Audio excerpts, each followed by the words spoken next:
Welcome back everyone to Jface Games. Today we're doing Black Hack the Steel, the third video. We've done a playthrough of Black Hack now, and we've also talked about the rules, and now what do I like about it? What would I take? To be honest, I think there's a lot of things that are really good in this game.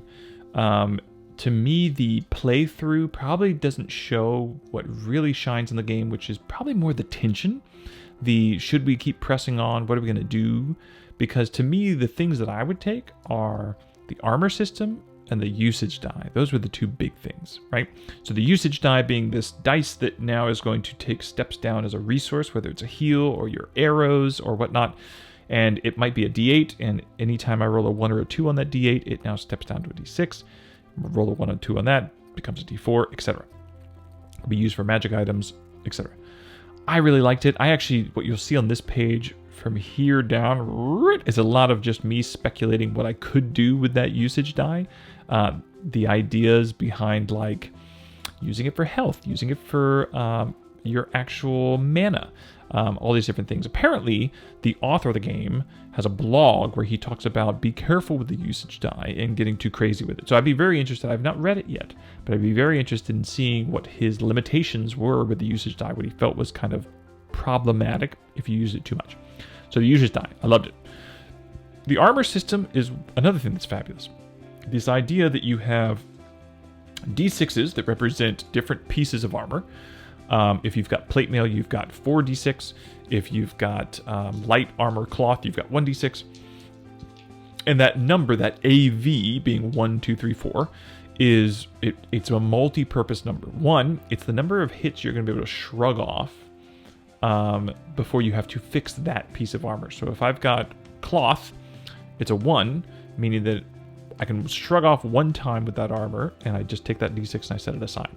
Now, during a rest or during downtime, I can roll that die, and if I get above a 1, and I don't roll a 1, I can fix it. So it keeps coming back.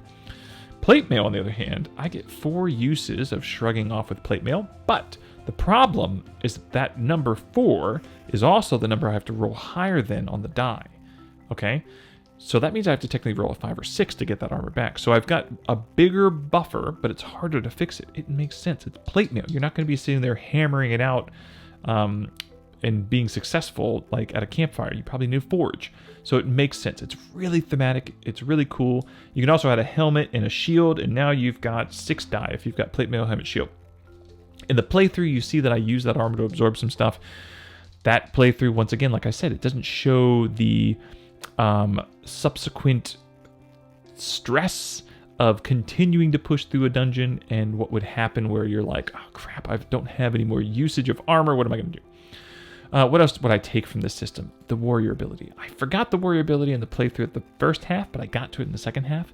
This idea that as a warrior, you do a d6 damage, but depending on your level, you get that many d6 you distribute around the battlefield, and on your turn, you get to make attacks on all the targets that you put a d6 next to. It's just really cool. It really makes the fighter feel like or the warrior fighter feel like a juggernaut of sorts in combat, right? Like you should feel like a badass, and it does. It makes you feel that way. So I really like that. It's a brutal game. It's a hard game, especially if you roll bad stats. Some of those characters I had bad stats, and some of the characters had amazing stats. So that makes it interesting in terms of like, it'd be very interesting to DM a session, because to me, what I love about the game is that it says when it comes to encounters, don't worry about balance, just make it fun. I agree wholeheartedly. Balance between the players and the bad guys is not an issue for me, not something I should care about necessarily, right? I should know what the balance is. I should know, oh, this is going to suck or this is going to be easy. But technically, I'm not trying to make it perfectly balanced. Perfectly balanced encounters technically mean that at the end of it, only one person's standing, right? Because both sides were so balanced that they wiped each other out. Now, we don't want that. But what we do want is balance amongst the players. You don't ever want one player feeling like a badass and another player feeling like a joker, right? Like crap. When I rolled these characters randomly, one of them got an 18 for their primary stat, and that is amazing, especially in a game where it's roll under. That person was kind of a god at second level in terms of being able to hit and do, at least being able to hit. Now, they could still get hit, because that stat was only beneficial against ranged attacks. So if the enemies could get next to them, they could pummel them down. And so that could happen. But it was very interesting to think about. The final thing I would take from this system is the advancement system. In essence, it's this really cool concept that you're collecting experiences, not experience points, but experiences. And you're looking for, and you're talking to your DM about it, and they give you some guidelines. But after you've collected these experiences, you then are going to tell stories about these experiences and how they relate to your character, and then you level up. And you need as many experiences per level. So if I'm going from 4th to 5th, I need 5 experiences. 5th to 6th, I need 6 experiences. It's just really neat. It's really cool. So that's what I would take. That's my steal from the Black Hack. So please hit the subscribe, hit the bell, and leave some comments. I'd love to know what rules I screwed up in my playthrough, so please hit me up.